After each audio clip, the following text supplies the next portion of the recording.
বাবা আদিনাথের স্বরূপ হিসেবে তৈরি করেছেন এবং বাবা আদিনাথকে আমরা পুজো করে সেই মালদা আদিনায় এটা প্রতিষ্ঠা করতে চলেছি। দিয়ে প্রতি বছরই যেমন ধুমধাম সহকারে পুজো হয়, যা যা নিয়ম হয় সেগুলো পালন করবেন। নিশ্চয়ই প্রতি বছর শ্রাবণ মাসে প্রতি সোমবার বাবা আদিনাথের সেই জায়গায় রুদ্রাভিষেক হবে, পুজো হবে এবং এই যে আমরা যাচ্ছি আগামী 27 তারিখ 27শে জুলাই বাংলার প্রতিটি শিব ভক্তকে, প্রতিটি সনাতনীকে বলবো এইটা আমাদের গর্বের বিষয়।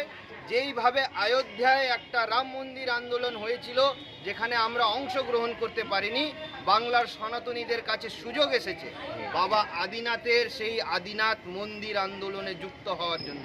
আমরা গণতান্ত্রিক পদ্ধতিতে সেই যেটাকে আমাদের আদিনাথ মন্দির হিসেবে আমরা চিনি, সেই আদিনাথ মন্দিরের আমরা দাবি করি। এখন এই মন্দিরে কি আছে? এখন সেই মন্দির এএসআই সংরক্ষিত আছে। আর আমাদের প্রশাসনকে এবং আমাদের সরকারকে আমরা জানিয়েওছি, এটা নিয়ে কোর্টে একটা মামলাও হয়ে আছে এবং আমরা সেটা জানি, সেটা আমাদের মন্দির ছিল, মন্দির থাকবে এবং মন্দিরই হবে। আপনার নাম? আমার নাম অভিজিৎ চন্দ্র দাস, আমি হিন্দু সুরক্ষা সমিতির রাজ্যের সভাপতি। হর হর মহাদেব। আজকে বর্ধমান শহর হয়ে এখান থেকে যাচ্ছে, আপনার এখানে দেখলাম একটা থাকার ব্যবস্থা বা একটা কিছু করেছেন, কি করা হয়েছে এখানে?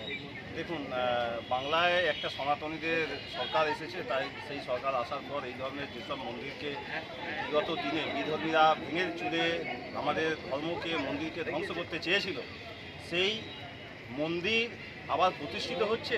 আর শিব ভক্ত হিসেবে আমরা এখানে উপস্থিত আছি হিন্দু সংগঠনের পক্ষ থেকে।